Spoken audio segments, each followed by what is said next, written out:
వందనాలండి. మరలా చక్కగా ఈ విధంగా కనబడడానికి దేవుడు అనుగ్రహించిన అద్భుతమైన అవకాశం బట్టి దేవుని నామం మహిమ కాక. ఆమేన్. అయితే ఈరోజు ఒక మంచి విషయం తెలుసుకునే ప్రయత్నం చేద్దాం.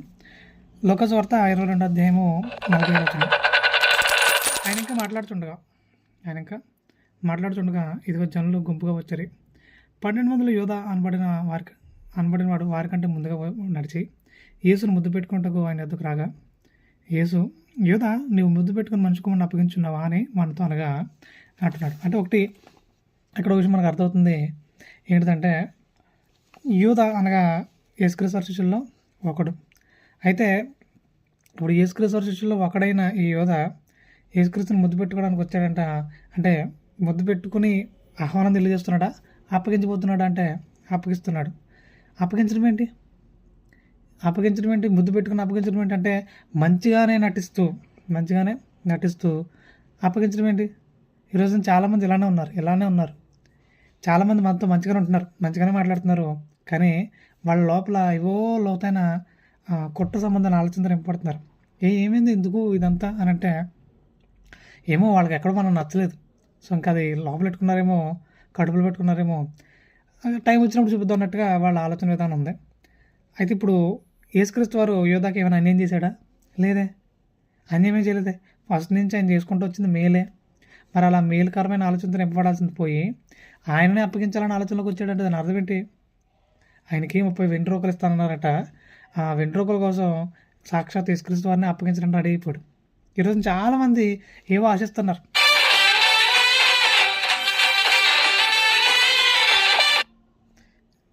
రకరకాల ఆలోచనలు ఎటు వెళ్తున్నారు అంటే వాళ్ళకి కొంచెం కంఫర్ట్ కూడా చాలు. వాళ్ళ ఆలోచనలో చక్కగా దేవుని కోసం నమ్మకంగా ముందు కొనసాగాలని ఆలోచన మర్చిపోయారు. మేము కరెక్ట్గా ఉంటే చాలు, అంటే మేము లబ్ధి పొందితే చాలు, ఇంకెవ్వరు కూడా మాకు వద్దు, ఇంకెవ్వరు ఆలోచన మాకు వద్దు, మాకు మేమే అన్నట్టుగా చాలామంది ముందు కొనసాగుతున్నారు. దాన్ని దేవుడు యాక్సెప్ట్ చేయడు. అలాగే వీళ్ళు నవ్వుకోవడానికి, వీళ్ళు సంతోషించడానికి ఎదుటివారిని అపహాస్యం చేస్తూ ఉంటారు, కించపరిచి మాట్లాడుతుంటారు. అది కూడా దేవుడు యాక్సెప్ట్ చేయట్లేదు. క్రైస్తవులుగా మనం ఉండాల్సిన విధానం అది కాదు అంటున్నాడు. అలా కాదు, అలా ఉండొద్దు అని అంటున్నాడు. మరి ఇప్పుడు యేసుక్రీస్తుని అప్పగించడానికి వచ్చిన యూద లోపల ఎంత కుట్రభావం పెట్టుకోకపోతే అప్పగించడానికి వస్తాడు? ఒక విధంగా చెప్పాలంటే ఇప్పుడు పక్కనున్న శిష్యులు కూడా ఎందుకు అనుమానించలేదంటే ఒకటి ఏంటంటే, ఇప్పుడు మామూలుగానే వాళ్ళ ఆచార ప్రకారంగా యోధ వచ్చాడు, సో ముద్దు పెట్టుకున్నాడు, ఆహ్వానం తెలియజేస్తున్నాడు అనుకుంటున్నారు వీళ్ళందరూ కలిసి, పక్కన శిష్యులందరూ.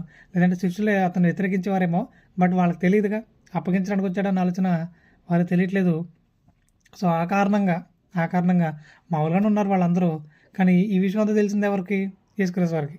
ఇప్పుడు యేసుక్రీస్తు వారు వెంటనే సీరియస్ అయిపోయి చొక్క పట్టించుకుని, ఒరే దుర్మార్గుడా, నువ్వు నన్ను అప్పగించడానికి వచ్చారా అని అనొచ్చు.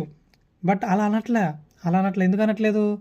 ఆయన ఎలాగో జరగాల్సింది జరుగుతుంది. సో ప్రకారంగా ఇప్పుడు నేనేం చేయాలి? నేను నా తండ్రి చిత్త ప్రకారంగా ముందుకెళ్ళిపోతున్నాను. కానీ ఈ పనికి పూనుకున్న నువ్వు ఏదైతే ఉందో, ఈ పనికి పూనుకున్నావు కదా, ఇది నీకు మంచిది కాదు నాయన, నీకే మంచిది కాదు. సో నువ్వు ఖచ్చితంగా పాతాళం గెలిపే అవకాశం ఉంది సరిదిద్దుకోకపోతే. ఈరోజు చాలామంది వాళ్ళ సంతోషం కోసం ఎదుటివారిని బాధపడుతున్నారు. అది వాళ్ళకి మంచిది కాదు. ముఖ్యంగా పడేవాడు ఎప్పుడు చెడ్డోడు కాదంటారు. ఆ విధంగా మౌనంగానే చాలామంది గడుపుతుంటారు. వాళ్ళు ఏం చేయలేక, కొంతమంది ఏం చేయలేక మౌనంగా ఉంటున్నారు. వాళ్ళ టైం వచ్చినప్పుడు చూపిద్దాం అన్నట్టు వాళ్ళు ఉంటున్నారు. సో ఈ విధానం కూడా మంచిది కాదు. ఇక రెండవదిగా ఇక్కడ మనకు అర్థం కావాల్సిన విషయాలు ఏంటంటే, యూదాని యేసుక్రీస్తు వారు క్షమించారు కాబట్టే ఏమనలేదు. చాలామంది ఈరోజున క్రైస్తవులు కూడా క్షమిస్తున్నారు, కానీ గుర్తెట్టుకుంటున్నారు. గుర్తెట్టుకోవడం ఏంటి చిరాగ్గాను? అవును, చాలామంది క్షమిస్తున్నారేమో కానీ గుర్తుపెట్టుకుంటున్నారు టైం వచ్చినప్పుడు చూపిద్దామని. సో ఆ విధానం ఏమాత్రం కూడా మంచిది కాదు. క్రైస్తవుడు అంటే క్షమించేవాడు అని అర్థం. ఇప్పుడు క్షమ అంటే క్షమించడం, మా అంటే మర్చిపోవడం. ఈరోజున క్షమించి మర్చిపోవాలి లేరు, క్షమించి గుర్తుపెట్టుకునే వాళ్ళు ఉన్నారు. గుర్తుపెట్టుకునే టైం వచ్చినప్పుడు చూపిద్దాం అనుకుంటున్నారు. సరే ఇప్పుడు క్రైస్తవుడిగా అలా ఉండొద్దని యేసుక్రీస్తు వారు తెలియజేస్తూ ఆయన చేసి చూపించాడు. ఫస్ట్ చెప్పడం కాదు, ఆయన చేసి చూపించారు.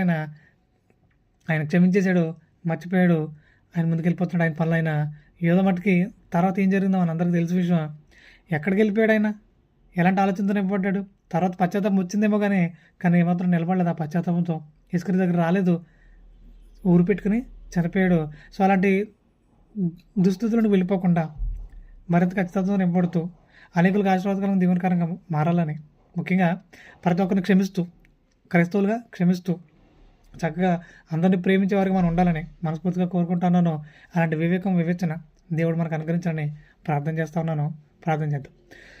పరిశుద్ధమైన తండ్రి, ఈ విధంగా మీ సన్నిధిలో కనబడడానికి మీరు మాకు అనుగ్రహించిన అత్యద్భుతమైన అవకాశం బట్టి మీరు ఉన్నాం కలుగాక. ప్రభా, రోజు రోజుకి మరి ఎన్నో శ్రేష్టమైన సంగతులు నేర్పిస్తున్నారు, బలపరుస్తున్నారు. మీ నామం కలుగాక. మరింత పరిపూర్ణత వైపు అడుగు నుంచి మరి మీ కృపలో వర్ధల్యం జీవనం వేడుకుంటూ ప్రాధాయపడుతూ మీ సహాయాన్ని అర్థిస్తూ తాలో రానైనా మా ప్రభుత్వ రక్షకుడునైనా క్రీస్తు శాశ్వతమైన పవిత్రమైన నామములో ఈ ప్రార్థన మనం వేడుకొని పరలోకి తండ్రి. ఆమేన్. వందనాలండి. Thank you so much.